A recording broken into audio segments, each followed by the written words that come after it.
were the chosen one. It was said that you would destroy this, not join them. Social media was supposed to destroy traditional media, remember that? So how is social media now becoming what it was supposed to destroy? Okay, that's a bit of dramatic license there to illustrate the ongoing evolution of media and the current trends on the digital platforms. But there's truth to it. Right now, TV is showing up on social media and the social media is showing up on TV screens, and this changes everything for people like us who make content. Major studios are chopping up their pre-existing properties and releasing them in bite-sized vertical format on TikTok. Of course, TV and film studios have for a long time now been using social media to heavily promote their fare on the platforms, with a constant drip feed of teasers and trailers. But it goes way beyond that. Nick, after the car accident, you remembered everyone except for me. TikTok recently launched Pine Drama, a micro-drama standalone app that's available in the US and Brazil. This app will feature drama series of roughly 1 minute in length. At YouTube is busy winning the streaming wars and scheming on how to take over more TV screens. You see, while YouTube does meet the taxonomic definition of social media, it's evolved to become a higher life form, from the largest video search engine on earth to a mega streamer, giving the likes of Netflix a run for its money. Of all the wonderful places in the world, one continent holds more riches than any other. It's no wonder that the mighty BBC, one of the oldest, best-known broadcasters in the world, has signed a partnership to develop programming for YouTube. In early 2025, YouTube viewership on TV screens leapfrogged mobile. Let that sink in for a minute. More people are watching YouTube on their TVs than on their phones. YouTube captured 12.5% of all TV viewing time in the US, blowing past traditional broadcast and cable TV and consistently dominating streaming competition. Users watch 1 billion hours of YouTube content on their TVs every day. And the fastest growing demo for TV-based YouTube are my people, the time fighters, over 50s. Okay, so now for the big picture. What does any of this have to do with content creators like you and me? Well, let me give you a real-world example. Many years ago, in the land before time, I produced television shows. Getting them on TV was difficult and incredibly expensive.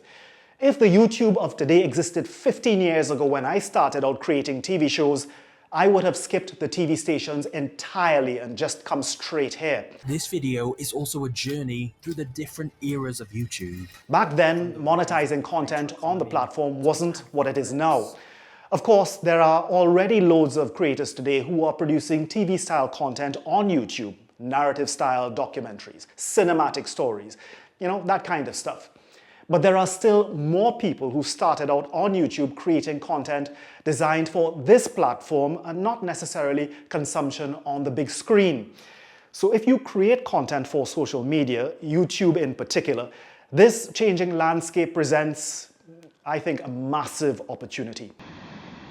Deliberately planning and producing your content as, well, let's say, bingeable video series, it can get you more return viewers and, by extension, more income.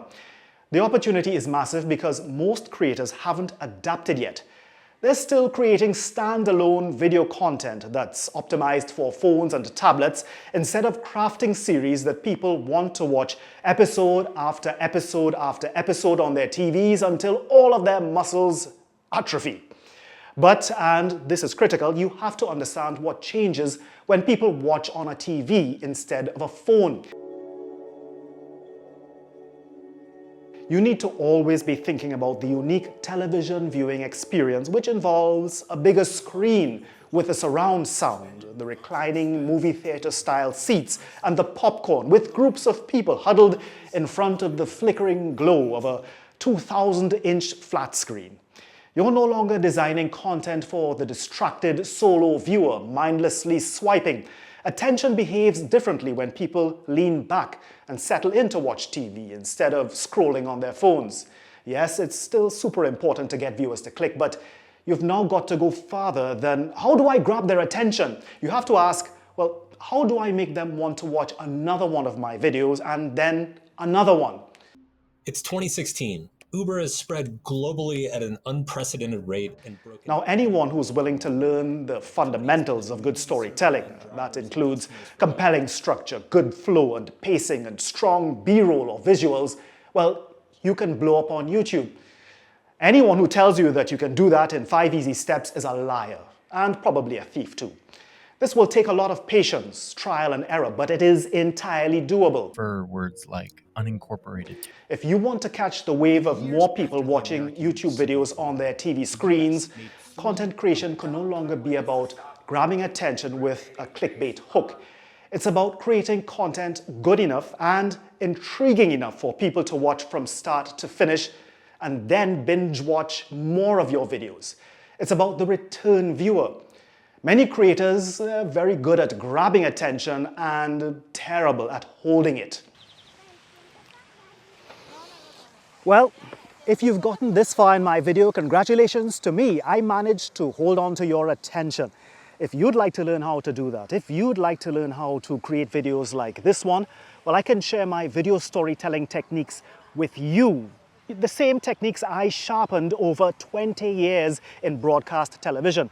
They're the same methods I apply to all of my videos that I do for social media today. Click the link in the description below to book a coaching session with me. In it, we'll talk about how to shape those narratives that really hold on to the audience in the first seconds of your video, how to use visuals and sound to amplify your message, and how to boost your magnetism through your on-camera delivery to really keep the audience riveted and interested in you.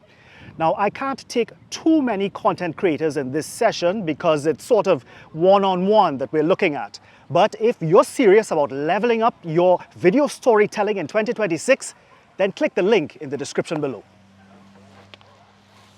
They are fragments of an ancient world. With more people watching YouTube on their TVs, the biggest mistake you can make is continuing to produce videos like they're disposable.